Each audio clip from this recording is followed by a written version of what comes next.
I'm Igor and this is the List Building Lifestyle, a podcast for those who want to build a large profitable email list and make six figures from anywhere in the world. If you would like to get rich by building a large email list while helping people, this podcast is for you. I also invite you to attend a free web class I'm conducting this week to find out how I built a list of 4,331,656 email subscribers at a profit. Secure your free seat at igor.cx. Attend this free workshop to discover an easy way to get 50 to 500 new email leads per day on complete autopilot without losing tons of money. Just go to igor.cx to attend this free web class. And now, once again, it's time to claim your list building lifestyle.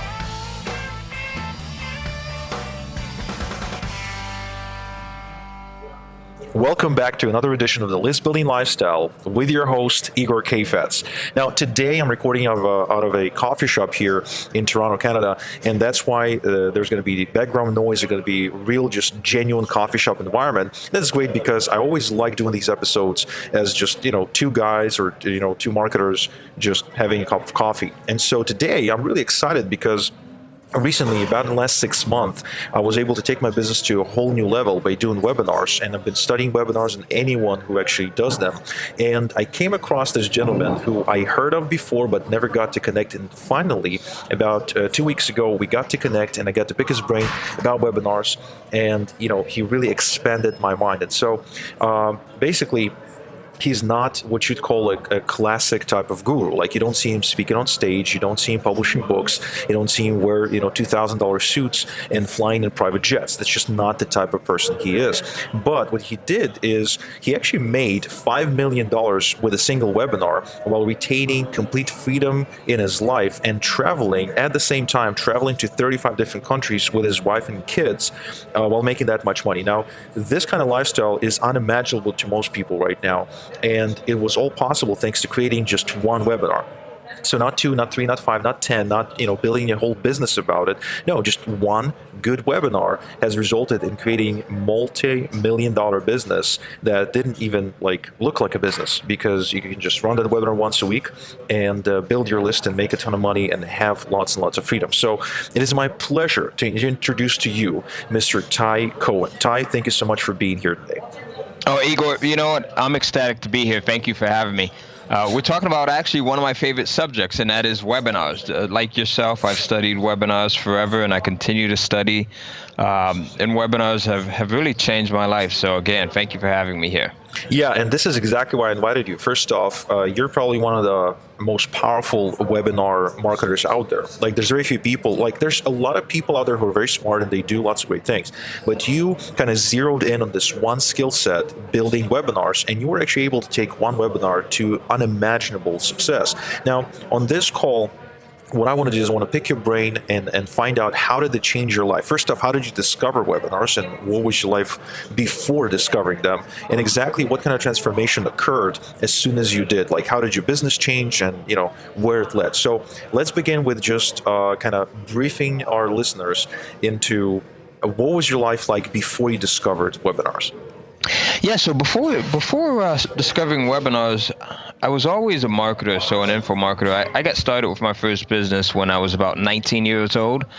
And, it was a traditional business. You're selling, for me, it was selling at events and selling at conferences and workshops and seminars and things like that. And then fast forwarding maybe about 10 years into that, or so, 10 or 12 years, I started publishing books to Amazon, so Amazon's Kindle platform, to be more specific, and doing really well with that, to the point where I was doing about 25 grand a month publishing digital books on Amazon.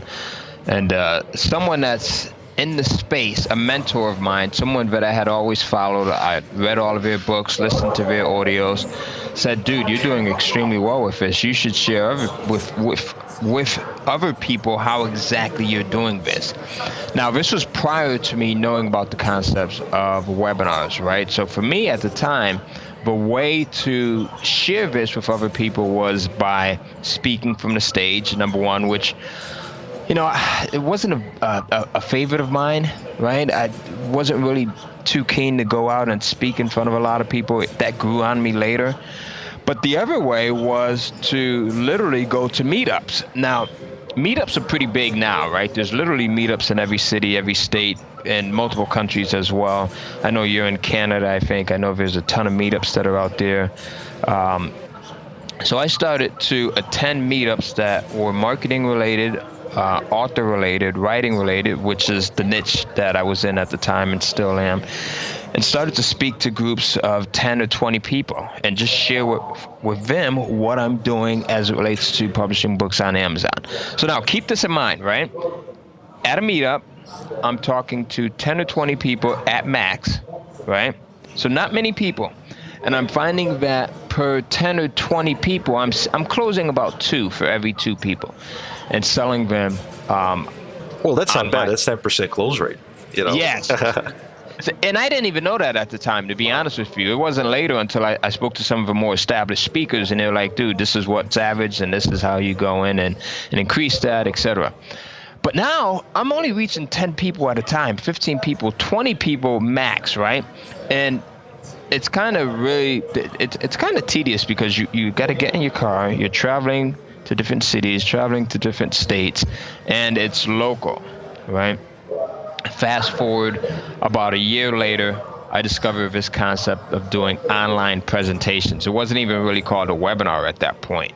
And I think I watched the guys from Nitro Marketing, Matt Gill, and he was partnered with a guy at the time, I forget his name right now, but it was Matt Gill, who's like one of the original godfathers of marketing. And I sat here and I watched this presentation. It was for about an hour and a half.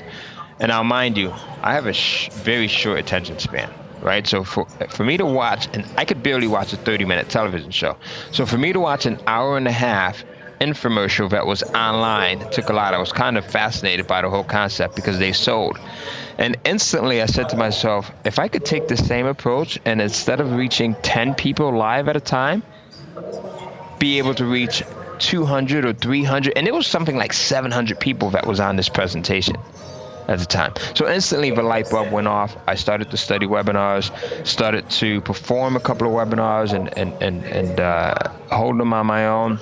And that was it. I never looked back, never went back to that traditional means of going to a meetup, right? And approaching just 10 or 20 people at a time, because now I could easily reach hundreds of people. I think we just did a webinar, you and I and a partner of mine, and we literally had hundreds of people on there that we were able to reach, and it was very lucrative. Yeah, absolutely. And it's once there's a good saying, once the mind is expanded, it doesn't shrink back. So once you realize that you can deliver the exact same presentation, invest the exact same amount of time and the exact same amount of effort, but what changes is how many people listen to you at that time, and you all of a sudden make 10 times, 20 times, 100 times more money, you really can't go back to doing one-on-one calls. Right, with less effort at that, right? So now I'm sitting in front of my computer, I'm at home, right? Don't have to get in the car, don't have to speak to people. I'm a little bit introverted too. So don't have to get in front of people that I don't know, right? I'm a little bit of a germaphobe too, so don't have to get in front of people that might be coughing and sneezing and everything else that's going on. So this was like ideal for me, right? So it sticks to the phrase, the phrase of, do the same thing and you get the same results, but do something different and you tend to get different results. So here, the slight difference was I was giving the same presentation, and to this day, the presentation is pretty much the same. Now, there's variants, right? You test different things, you add and take away different things. But for the most part, the presentation is still the same, but the difference was how I reached the audience. So the medium that I'm using to reach the audience there. Yeah, not only that, because the medium actually changes the way the audience perceives you. So just like if somebody actually travels to a seminar and you come on stage and you're presented in front of them, you carry more authority and your word carries more weight, and therefore you will probably have more influence on these people in the audience looking up at you. In the same way, when you get people to attend your webinar and they actually go through all the trouble of it, logging in and downloading the GoToWebinar software, and listening to you for an hour, like that is the moment when you create more leverage because it beats having a video sales letter. It beats just sending cold traffic to a VSL every single time. So this leverage is just incredible. It changes your positioning. It changes everything about your business. But there's also other, benefits that people don't talk about when it comes to webinars. For example, in my business, what it really opened up was an avenue to build my list in a totally different way. So I specialized at building cold lists, right, for a long, long time. And all of a sudden, I realized that with a webinar, I can actually scale my cold list building, because the webinar is probably the fastest way you can turn completely cold visitor that never heard of you ever before and doesn't know who you are, doesn't know what you do, into a high-ticket buyer. Absolutely. One of the beauties of I've sat and I've thought about that several times over the years, right? Exactly how that process works.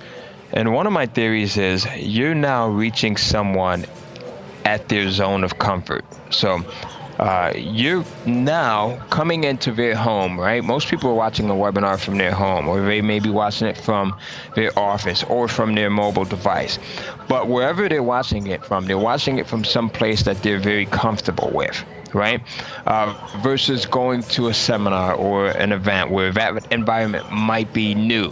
So what happens is psychologically, because they're in a place of comfort and you're now interacting with them, they see you as the authority figure already. They're in a place of comfort. And now with this webinar, when you start this thing out, you're starting to add some credibility by telling them about your accomplishments. You get added a credibility through transfer of credibility, because someone else may have positioned you, right, as the expert. Like, for example, if you and I are doing a webinar, you might promote the webinar to your list. Your list sees you as the authority. And now because you're promoting this webinar to them, they now see me as the authority. So that transfer instantly takes place. In addition to that, I get to frame myself, right? The framing is super important. I get to frame myself on a webinar by talking about my accomplishments, why I'm the person that you should listen to, why it makes sense to listen to me because of how I've been able to get to this point, and then I give them some solutions. So it just totally pre-frames it in a way where they're ready to literally not only buy from you, but then I also find that a lot of people continue to follow me on social media and they interact with me in different ways. And then when I see them in person, it's like we've been friends all along, right? There's that relationship because I've built that from day one. Yeah, totally. I get that all the time. It's like when people get on a coaching call with me or something, it's like, Igor, I feel I've known you for years, but because, they've been hearing my voice, like on the webinars and videos and reading my emails, and that's cool. I actually want to kind of circle back a little bit. So you spoke about the transfer of authority when someone else promotes your webinar, which is great. Now, this is something, again, most people don't talk about, is when you create a webinar, you get to enter a different world, which is the world I entered about 6 months ago, which I wasn't even aware existed, where there's a world of people that have big audiences and they are actively looking for great webinars to promote. So can you talk a little bit about how did you discover this world, and perhaps what were you able to accomplish as a result of having one good webinar and allowing other people to promote it for you? Yeah, absolutely. So I think it's like any industry, or it's like any hobby, right? Let's say you're a stamp collector, you're a coin collector, right? So what happens is you might be a coin collector in your environment, and in your neighborhood, there's no other coin collectors. But you go to a coin collector show, and what happens? There's hundreds of other coin collectors. You guys can talk about coins from like sun up to sundown. You go to lunch, you're talking about coins. You go to dinner, you're talking about coins. And you literally end the night out at the bar talking about coins. Well, same thing in almost any other industry, especially like this webinar industry. You'll find that there's people that's all it is. I mean, they love talking about the webinars. They can't go home to their wife, their husband, their significant and talk about webinars, because usually those individuals have no clue as to what they're talking about, right?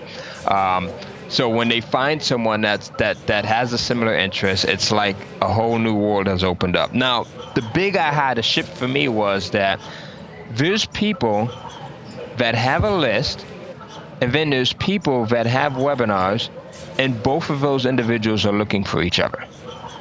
And both of those individuals not only don't mind working with each other, but love working with with each other because there's value in the list share, right? So meaning the list gets value.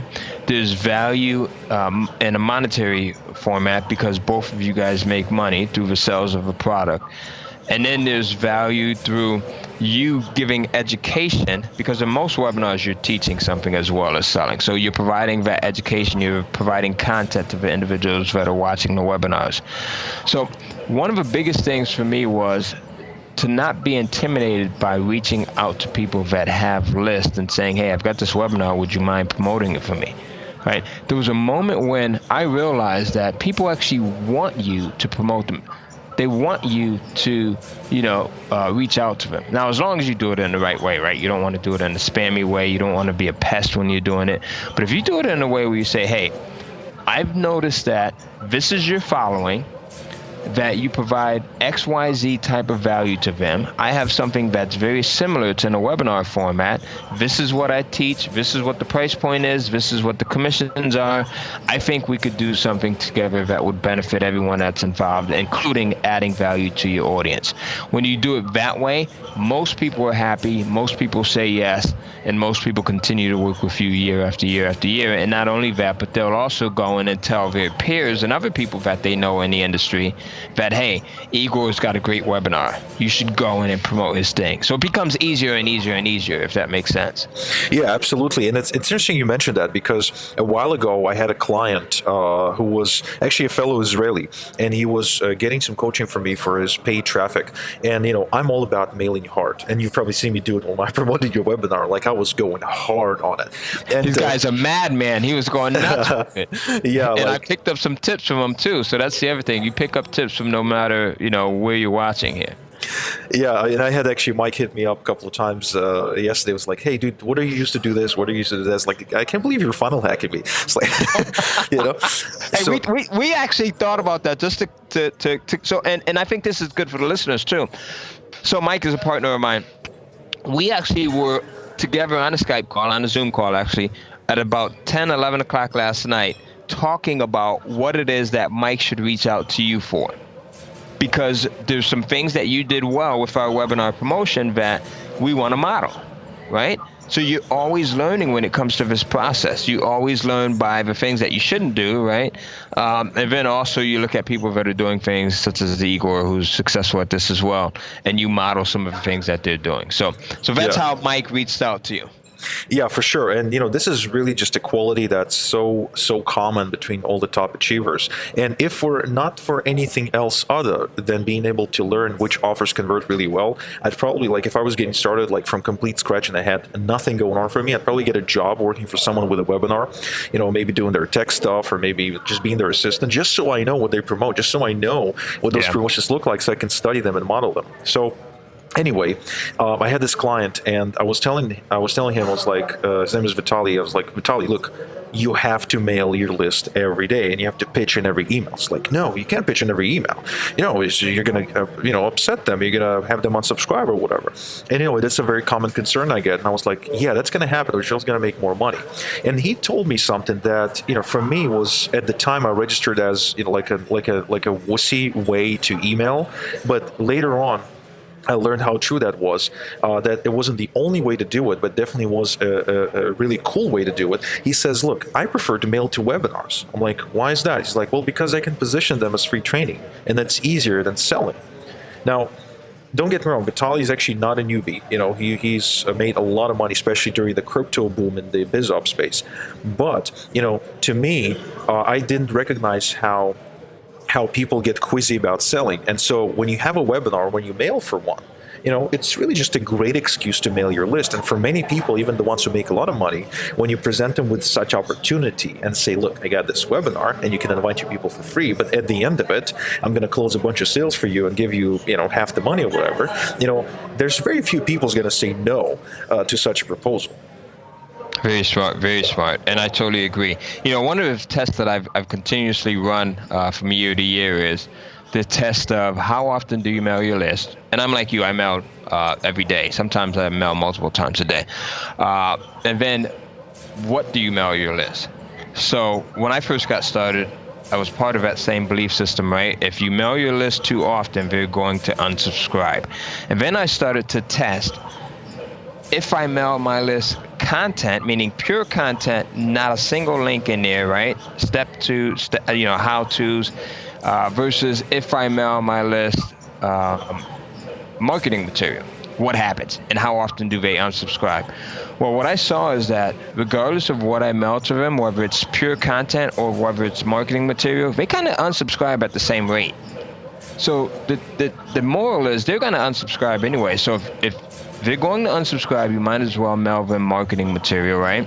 And you can kind of provide the value in there by marketing only webinars to them or primarily webinars, so that you're positioning it as, okay, here's something that you're going to learn. And then if you want to take this training even further, there's going to be an advanced training available. So now you're telling them what they're going to learn, and then you're giving them a way to advance what it is that they want to learn as well. And most people look at that in a way where they're appreciative of it. Yeah, absolutely. And this is really, really important to mention because, not every click is actually equal. So when you mail your list, you get one type of click, and that's a good click. Sure, if it comes from your email list, it's probably a good click. But if you take that click and turn it into a webinar viewer, that click becomes infinitely more valuable to you. We're talking about the difference between getting, 15 cents EPCs, and for some of you who don't know what EPC means, it's earning per click. That's how list builders measure their income and their effectiveness. And you can take that 15-cent EPC click and turn it into a $6.15 EPC click, all because of two reasons. First, the webinar audience is going to be way more engaged. They're going to be focused on the content. They're going to feel more obligated to buy at the end of it because you've educated them and expanded their mind with new ideas, if you do it right, of course. And the second thing is, on the webinar, after investing so much time into that presentation, you're probably not going to sell a $17 product, which is, obviously helps out with the EPCs when selling like a $1,000 item.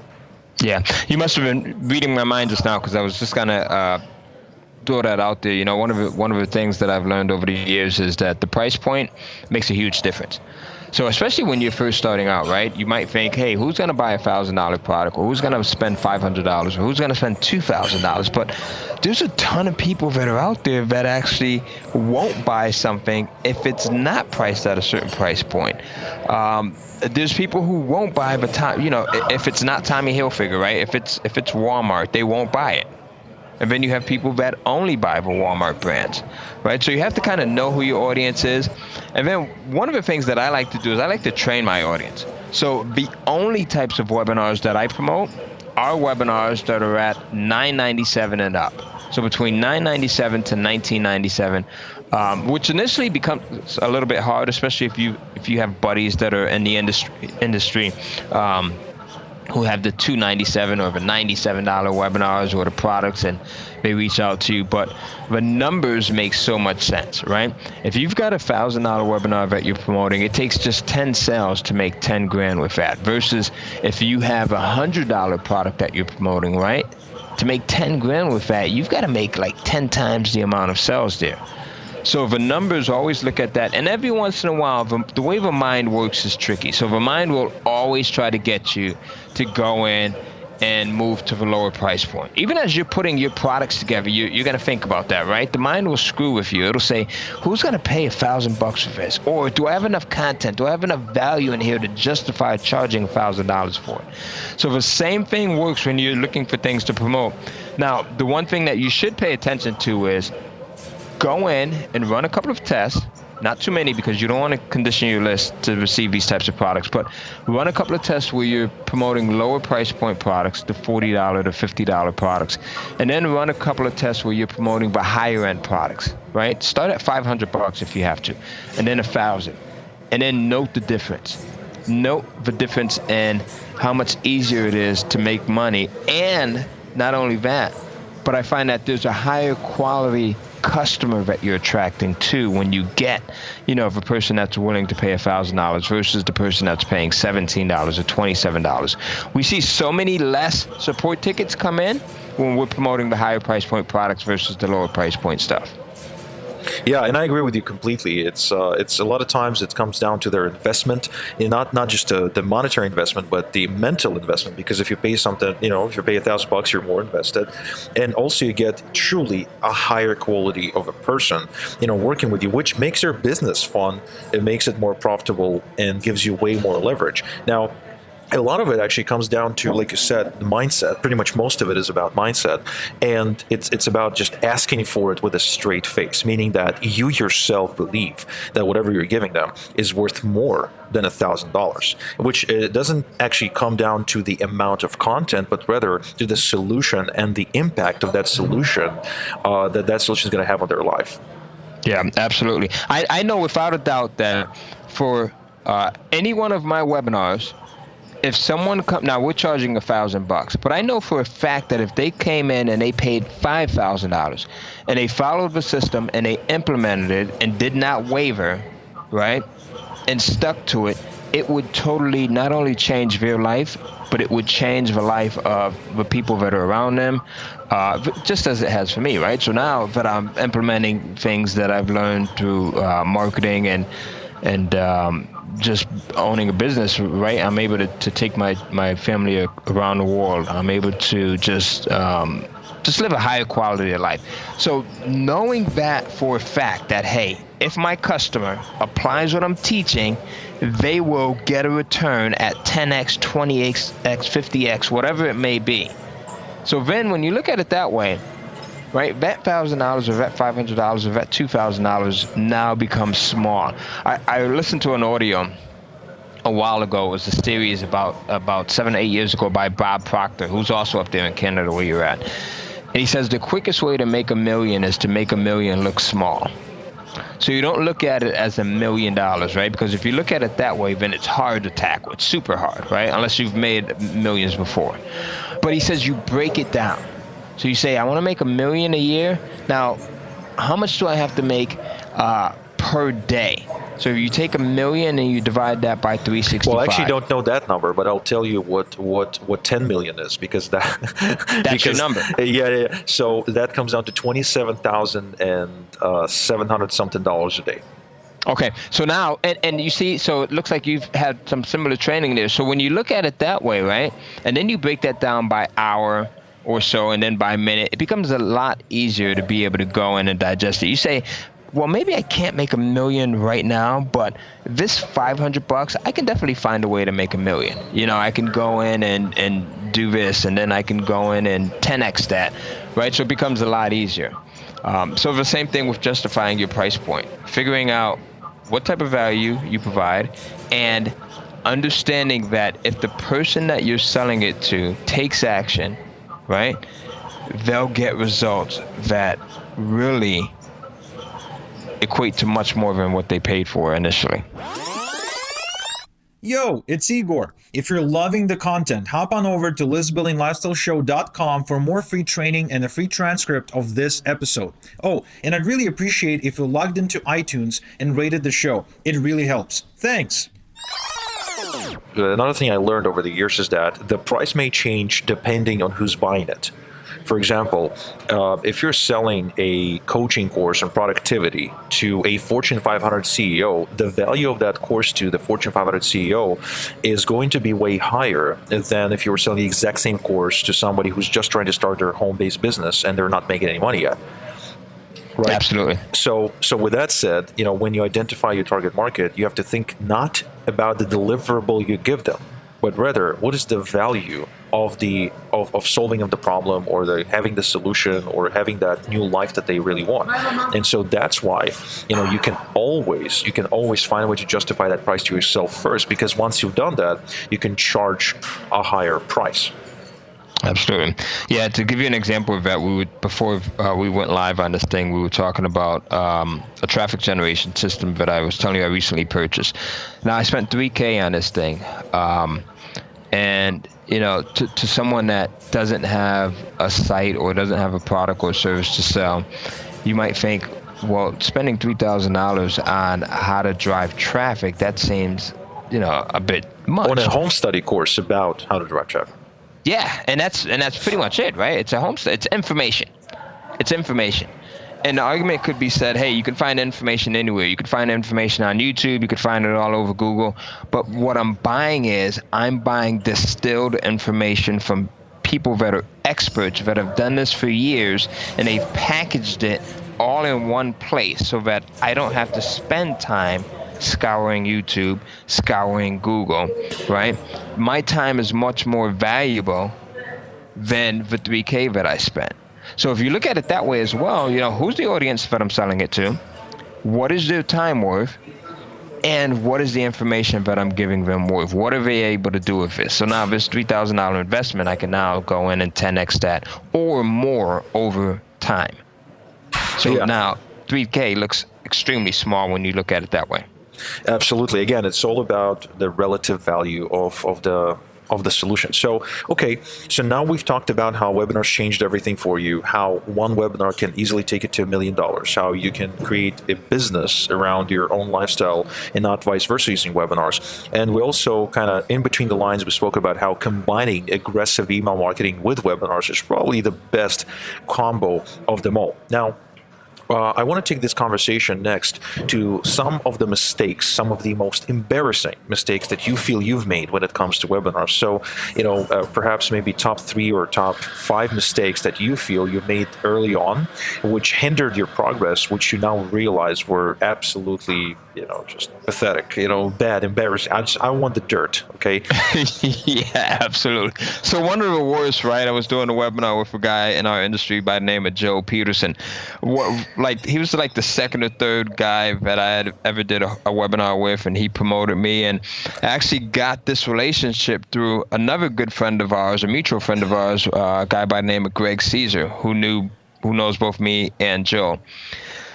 So Greg puts his reputation on the line. He says, hey, Joe, Ty's got a great webinar. You should promote this thing.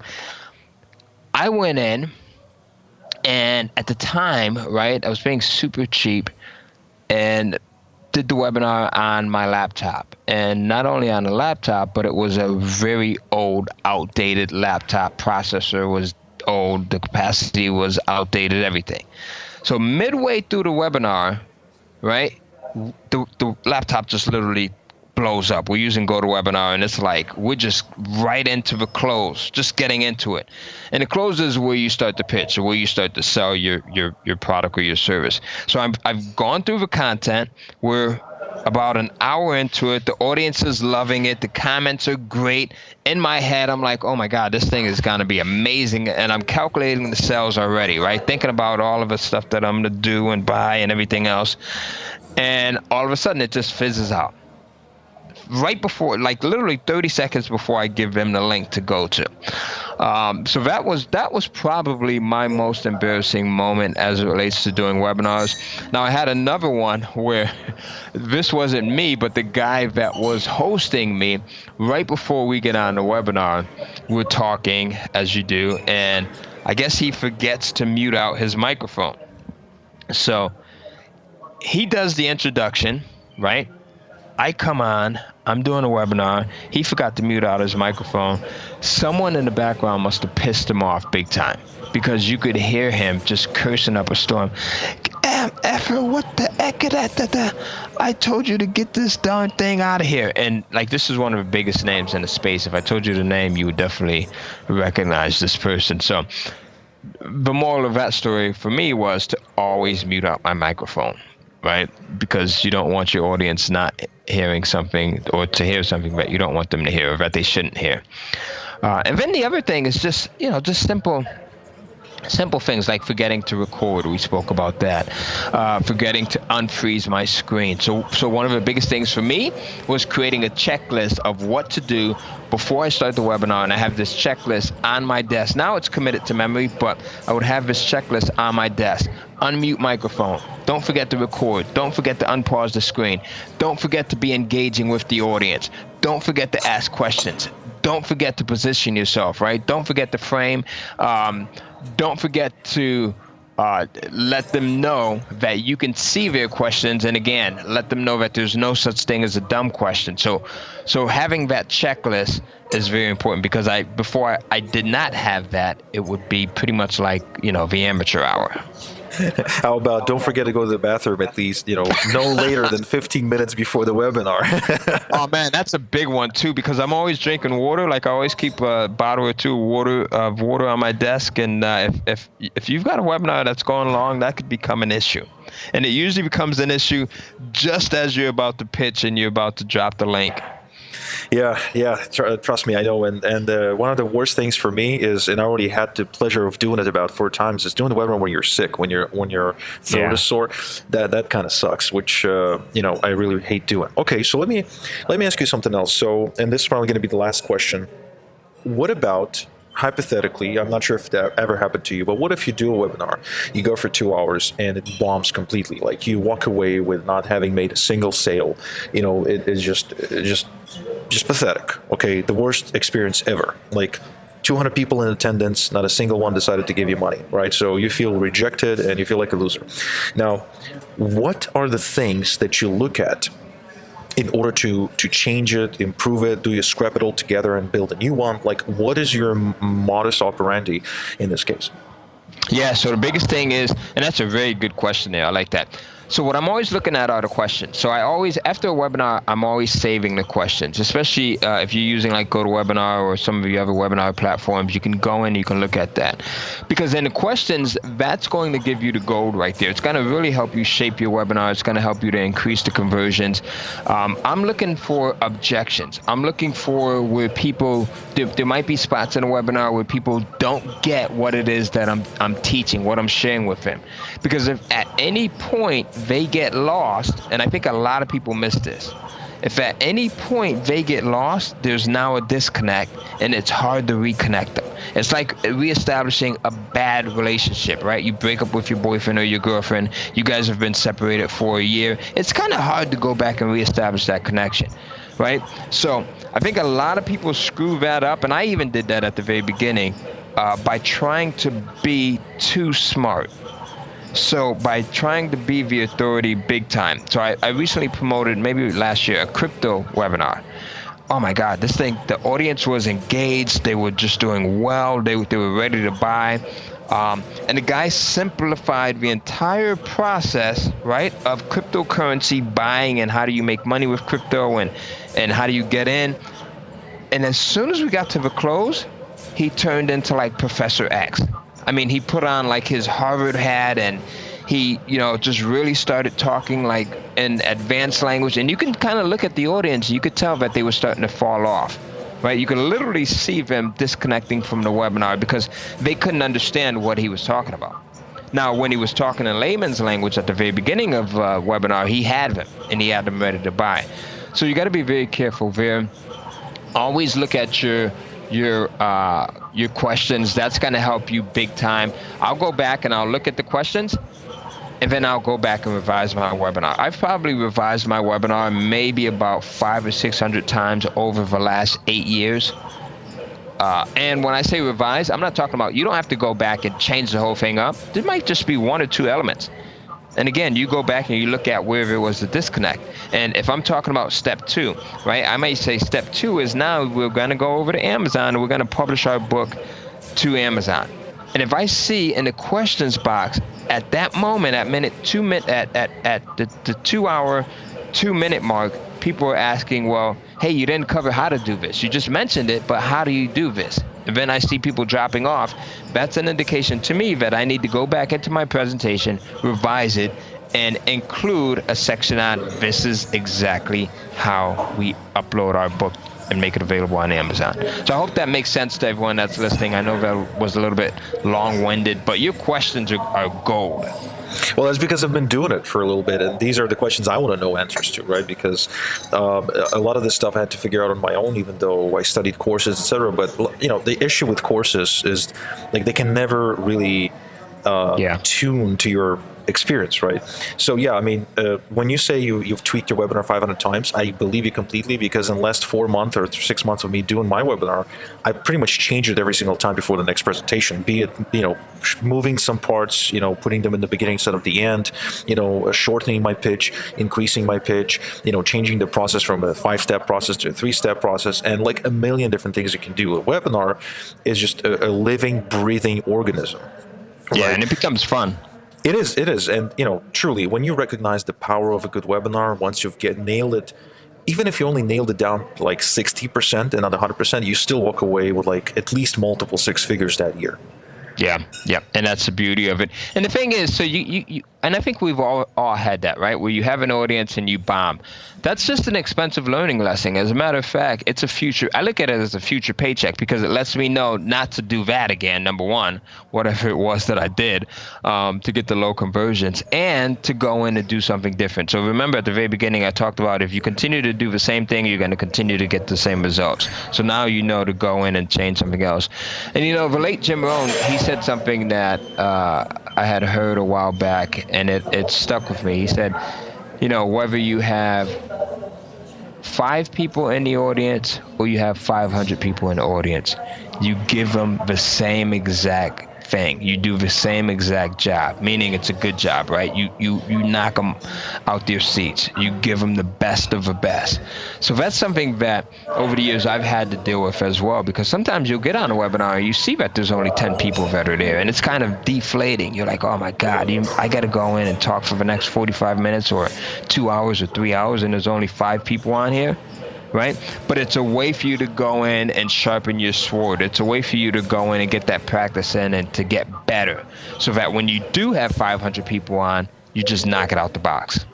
Yeah, and here's something that most people don't really think about, and you probably know this because you're super advanced when it comes to webinars, but even if you only have 5 people in the attendance, but you do a really good job, and let's just say you close 2 of the 5, which comes down to 40% conversion, what you can do then is you can take what you've just presented and turn that into an automated webinar that looks like it's live, right, and run it automatically to a bigger audience later on, publish it as a VSL, you create an on-demand webinar presentation, and create a leveraged way of delivering it. Like, you create an asset. That's what people don't understand. It's not just about the sale that takes place on the webinar itself. The asset you get after you've conducted it creates more opportunities for you.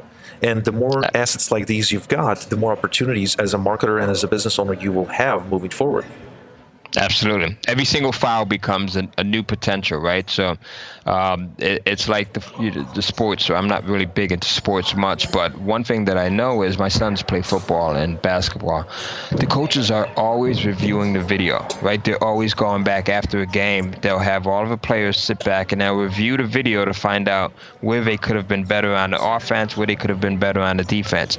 Same thing with these webinar files, right? You get 2 people on, 5 people on, and who knows, you might be at a totally comfortable space where you're just in the zone. And it becomes hard to recreate that. So you're in the zone and you do extremely well. You've got a webinar that's converting extremely high, although there was a small amount of people on there.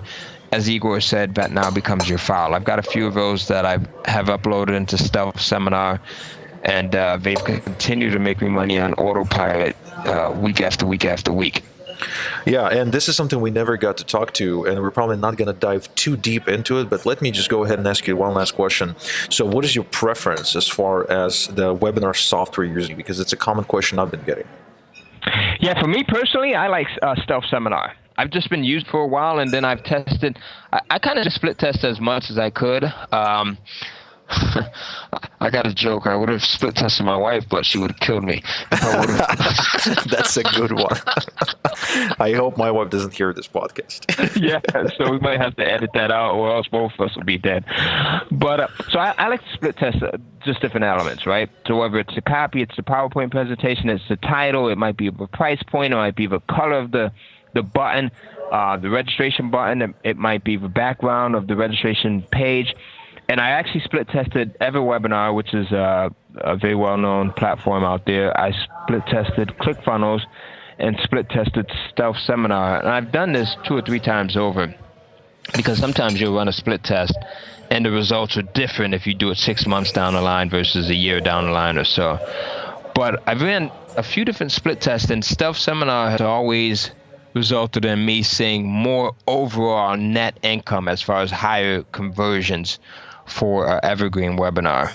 So that's what I use now is Stealth. And for our newest webinar, we're using EverWebinar, but we're going to soon be moving that over to Stealth. Interesting. I heard another friend of mine who got a pretty cool webinar about list building. He says that he split tested that and he's developing his own platform now. But he said the highest conversions by far that he ever seen were GoToWebinar. For me, complete opposite. A webinar jam #1, GoToWebinar #2. Like I haven't done a stealth webinar, but GoToWebinar I thought is going to convert better, but it didn't. Yeah. See, GoToWebinar, if we're doing, and now if we're talking about live versus evergreen, if it's live, GoToWebinar always, hands down. Unless like I talked about earlier, we were talking about, always recording and then using that better converting version for your EverWebinar, for your evergreen version. But if it's live, I can always put myself in state, and I can always get to the point where the energy is there, so that I'm feeding off of the audience's energy, and I'm letting them know, hey guys, I need your comments, I need your questions in the box, because your energy is making me hype. Like, I'm loving this. I'm actually planning on giving some extra stuff away just because you guys are so cool and so engaging, and I feel like this is one big family. So if I'm doing it live, then yeah, the conversions are going to be much better.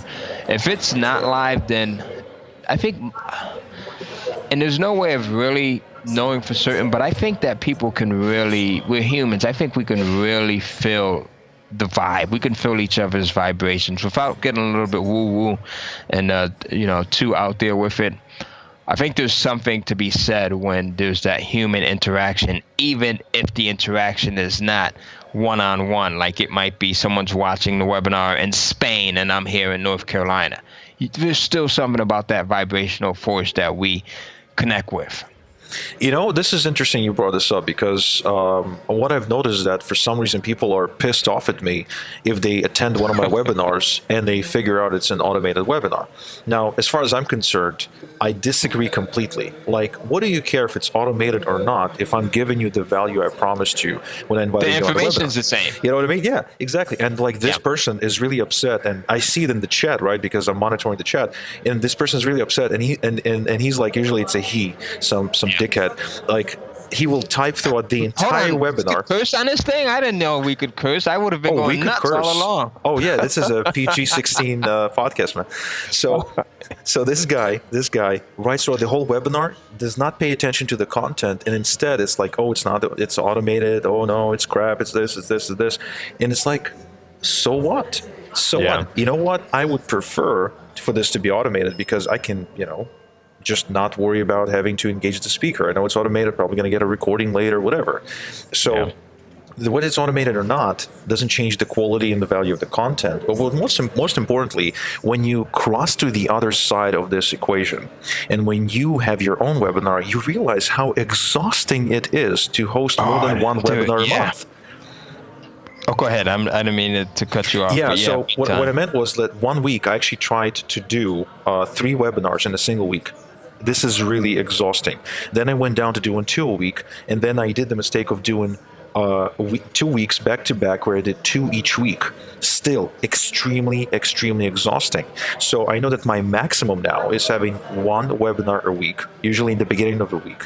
Okay, and if I was supposed to deliver every single webinar I've ever done live, I wouldn't be able to help as many people as I can right now. Yeah, dude, there was a period where, so 2 things.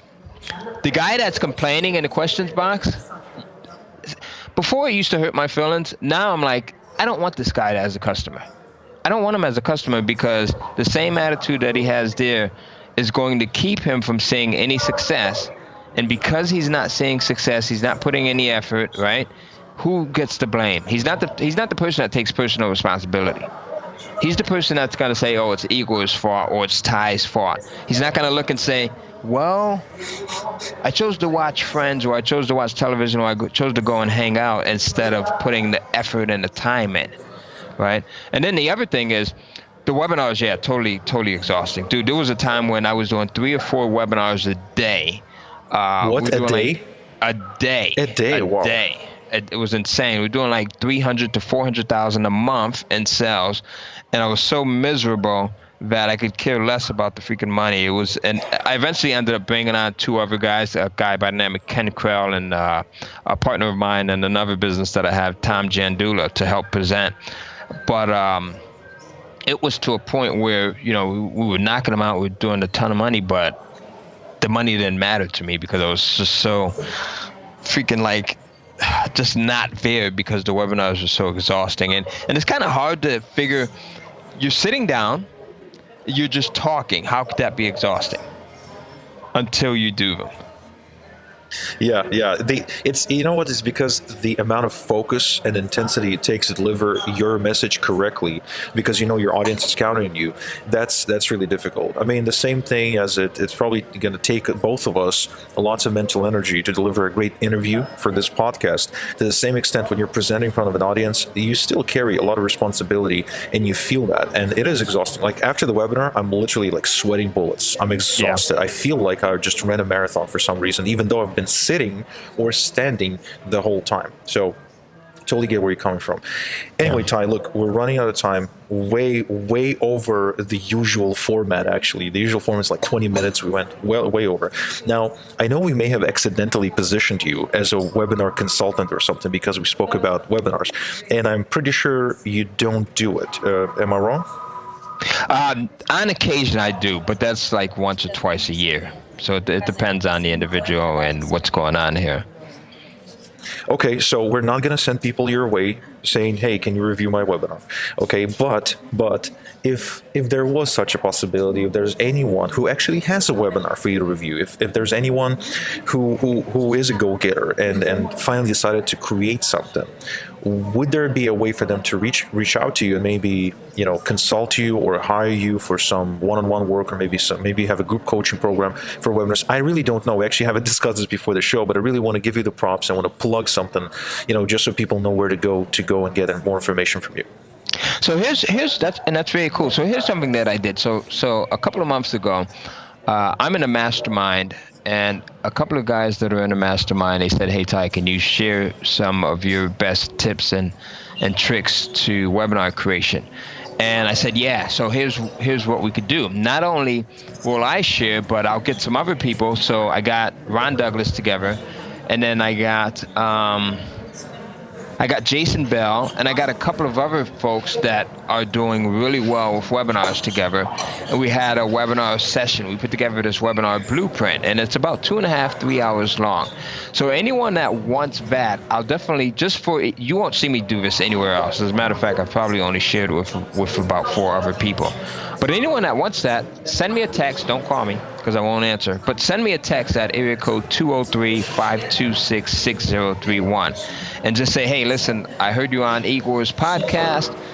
You talked about your webinar blueprint. Would you mind sending me over a copy of a recording, and I'll send it over to you. I'll send you a Dropbox link or something like that, under the condition that you keep it under your hat. You keep it to yourself. Not late, but Frank Kern said something like that to me one time. He shared something with me. He was like, keep it under your hat. And I had never heard of that phrase before, so now I've been using it left and right. That's homeboy talk. Yeah, that's what I'm like, keep it under my hat. What the hell does he mean? So if you keep it under your hat, I'll share the link with you. And there's some really cool golden nuggets. There's some stuff in this thing that Alicia Little, I don't know if you know Alicia Little. Nope.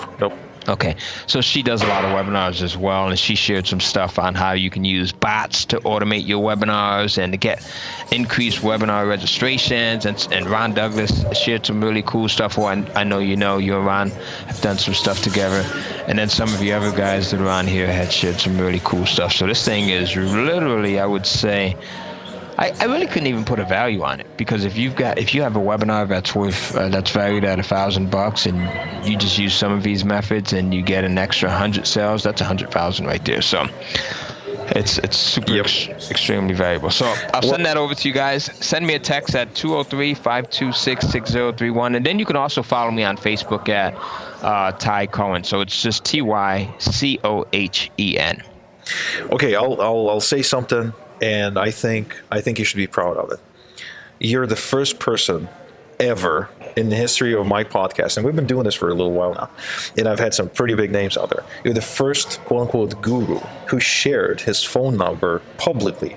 Now, I'm not sure how many people actually listen to the to the episode, because a lot of people kind of drop off the middle. But I'll tell you, if you're one of the few who listened to the very end, you now have Ty Cohen's phone number. Can you believe it? It's just ridiculous. This is truly, truly unique opportunity. Definitely send Ty a text message if you forgot what the number is. Just rewind back a little bit and figure it out. And yeah, definitely, I'm totally looking forward to getting my hands on that mastermind for sure, if it is all possible. And I just want to say that I appreciate you breaking down a lot of the things about webinars on this call. And again, I know we didn't go into way too deep, into the how-tos of webinars, but it's really important for me for this episode was to sell people on the idea that they actually need one, because I was resistant to this idea for years and years and years, and I thought webinars are just not for me. But you know what? I regret. I honestly regret, and my coach will hear this. Tom, this is for you, man. I regret not listening to you, 2 years ago, 3 years ago, when you first brought it up. So a webinar and a list can change your life. A list on its own changes your life, but a webinar and a list can just put you in a different dimension. Most people have no idea a life like that can even exist for you. So Ty, thank you very much for dropping knowledge bombs about webinar. Guys, thank you so much for tuning into the podcast. So this is the List Building Lifestyle. This is Igor Kayfetz, and until next time we chat, have a good one. Thank you for tuning in to the List Building Lifestyle. Get access to previous episodes, the transcript of today's show, and exclusive content at our website at listbuildinglifestyleshow.com.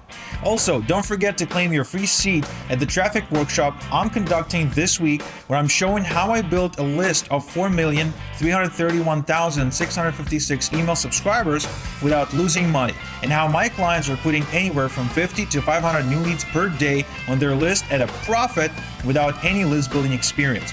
Just go to igor.cx to claim your free seat now.